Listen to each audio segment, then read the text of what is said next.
Hey guys, it's Kevin over at Lakeside Buggies, and I'm over here in Dallas. Got a really interesting video today.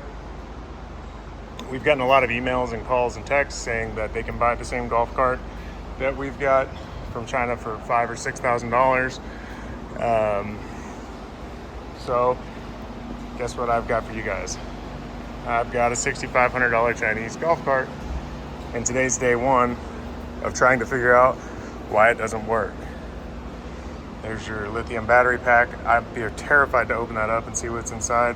Probably a bunch of pouch cells. It will not turn on. Power button somewhere back here. Just doesn't respond, doesn't do anything. We've charged it for hours and hours and still haven't been able to figure it out. So I'm gonna yank this battery cover off and see if I can't get in there and figure it out. But all things that look similar are not the same. And yeah, the golf cart actually looks pretty decent. I'm not gonna lie, it does look decent, but the fact that it doesn't run is definitely a big problem, number one. All right guys, well I finally got this thing running. I've been messing with it for about 4 hours. I gave up on the battery pack, which is over there. I put in a Fleet lithium battery and I've got the cart to turn on now. So this cart was advertised with wireless Apple CarPlay, like the Vibe. I've shown you guys that quite a few times, and this cart actually came with all of the text in Chinese. So I eventually figured out how to get that in English. The screen doesn't work very good. It's funny, this looks like the exact same screen on the Vibe. And I was really disappointed to find out that all I could do is look at pictures. I guess you can upload movies or something, and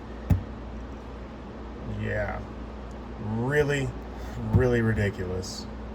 It's hooked up to my phone for Bluetooth, so the only feature that actually works here is Bluetooth, and then the screen is pretty cool. I'm not gonna lie, I do actually kind of like the screen, but yeah, that's it. That's what you got. So the headlights are working. I got no complaints there. They are very cool looking. Oh, I guess the headlight itself isn't on, maybe?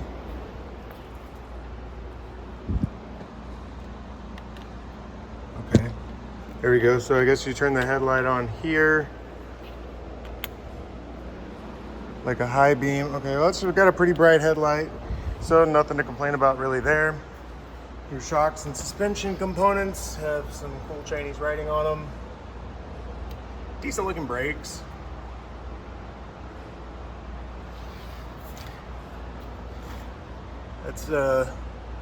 That's nice.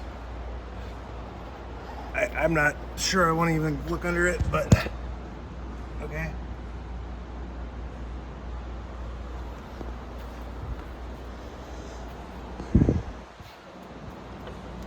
It's reasonably solid, doesn't seem to flex too much.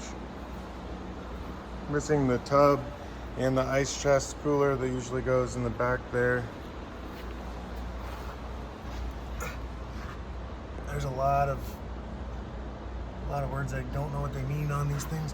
Oh, those, I can't reach over because I'm leaning on my hand, but that rear tie bar is loose and there's no way to tighten that bolt there, so it does flex and rattle a lot.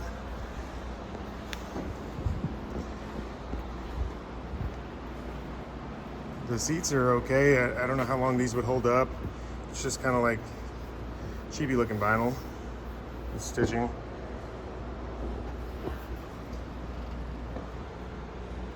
And speakers, they're on the side. It's got 4 speakers on it. That's crazy because the stereo sounds terrible. I'm not gonna sugarcoat it. I actually turned it off. It's got 4 speakers and a sub back here. And it just does not sound good. I love music and I turned it off. This is a complete nightmare. Number one, the wheels aren't the right wheels. That is definitely not the wheel that I ordered on this cart. The dash looks like shellacked carbon fiber. It doesn't look great at all. This came pre-assembled, so we didn't actually assemble it. Steering wheel is not attached all the way. Yeah, so far just completely not impressed. But I've got the battery making the cart turn on. Of course, the state of charge isn't working. I actually programmed the battery to match a Curtis controller, which is actually throwing over temperature. It's throwing motor brake over temperature codes right now, but this cart's never moved, and I haven't even gotten down there to look at that yet. I had to change the entire wiring harness because it came with this very strange looking adapter that plugged into the battery originally. I wouldn't call this a high quality piece by any means, but very strange. It made it next to impossible to get any kind of multimeters onto the terminals of the battery itself. I did figure out why that battery wasn't turning on after I opened it, but I was actually going to open this up to show you guys what a real battery looks like inside and not what one of these batteries looks like inside. This golf cart at $6,500 came with a battery that's literally a paperweight. I had to put a $4,000 battery in it just to make it move, meaning that this is no longer a very good money-saving option. But this here is actually almost like an actual time bomb. I'm a little terrified of it.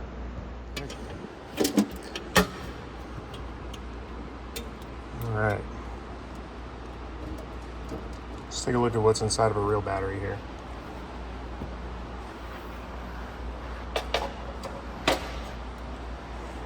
So first thing you'll notice is that this is a humongous BMS. It's a 300 amp BMS. This is fiberboard, and that covers up your cells below. You can't even actually get to the cells. You got your Bluetooth module kind of built in there. That battery next to us doesn't have a Bluetooth module.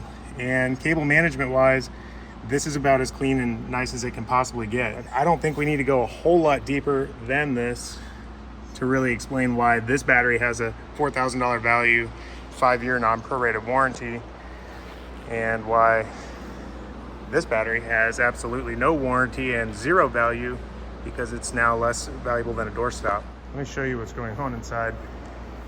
So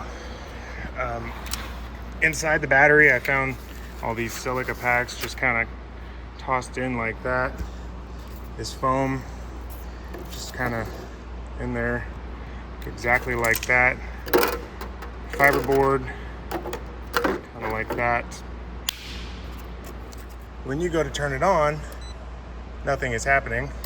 These buttons don't stay depressed. I don't know why there's two buttons, it's not labeled. But anyways, let's look at why it's not working. So this little experiment has turned out to be a nightmare. And granted, guys, remember, I've got a gigantic shop, and behind that wall there, I've got a huge shop full of diagnostic tools and equipment. I've also got a warehouse full of different models and golf carts to pull pieces and parts off of. That particular golf cart has almost nothing on it similar to what we have in our shop. It's actually kind of crazy. I mean, we've got Epics, we've got Evolutions, we've got Icons, we've got Vibes, we've got Mad Jacks, we've got Navitas, we've got Kodiaks, we've got Candies. I don't even know how many different brands of golf carts here in this warehouse, and not a single one of them is as terrible as what I'm seeing here.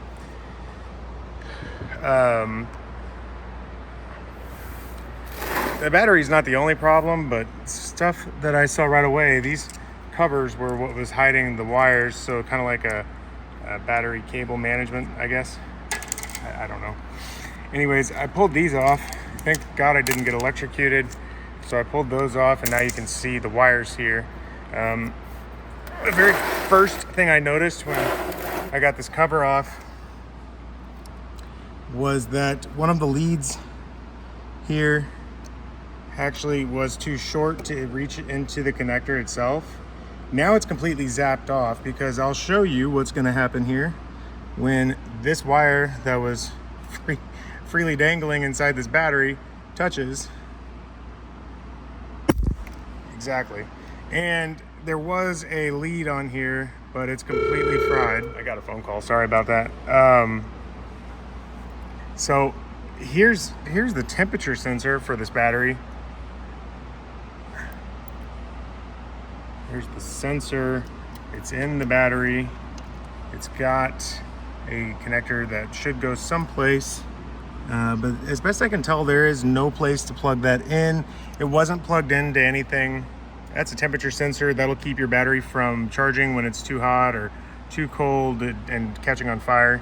But it doesn't seem like catching on fire was really anybody's actual concern when building this battery pack here. And this is what's inside of a lot of cheap lithium battery packs. Just be aware, not everything is what it looks like, and not all lithium is created equal, guys. These cells are probably fine. I have nothing really bad to say about the cells. I don't like that they're bolted together. The bolting together thing is usually just because they don't have a laser welding machine. The bars holding these wires here, like the I guess the cable management, you want to call it that, they're freaking atrocious. I don't know what's going on. I don't know what they're sitting on top of or why it's arched that way, but it's just, there's zero thought, zero care put into that. This BMS is a really low quality BMS. There's no way around that at all whatsoever. There is no brand name on this, but I do think I know who the manufacturer of the part is or was, and I will leave them to their own demise. But yeah, moving on with other wires. Here's another lead that has separated. And this one didn't have too short of a harness. It just, I guess, didn't have a good connection. Here's another. And I'm not sure where that one originally went. I just grabbed my phone and started recording. It looks like there's a piece here that's been electrical taped. And that's delivered to us from the factory that way. That's crazy. That is nuts. And then, yeah, so your buttons here don't do anything. I'm assuming that the BMS is not allowing this to turn on because of all the assumed imbalanced cells. But honestly, I really don't know. I've given up trying. So on this side, you can see that there's a little bit of foam there. Here, there's nothing at all. And over here, there's nothing. And then on this side, there's nothing. And you can see how thin that case is. And that's just terrifying. I mean, that is, if anything impacted one of those cells, I don't know if you've seen that video online of a lithium battery pack catching on fire, but it takes a lot to actually ignite one of these LiFePO4 cells. I don't know for sure 100% that that's what those are, but it takes a lot to ignite them. And an impact from the backside of this battery, which would be the front of your golf cart there, or a rock or a tree stump or something coming up and hitting that could ignite that, no question about it. I want to show you guys what's inside of a Fleet lithium battery, just to compare. You have a full copper, zinc coated copper bus bar system. Those are all laser welded terminals to the tops of the cells. Our cells are deep down in underneath that piece of fiberboard, which is there to protect all of the pieces on top from the electrical current below. Those white wires that are all disconnected, those would be these wires here. These are very well, as you can see, they've actually got a glue on them to keep them in place. They're all very well wrapped, and cable management is really important here.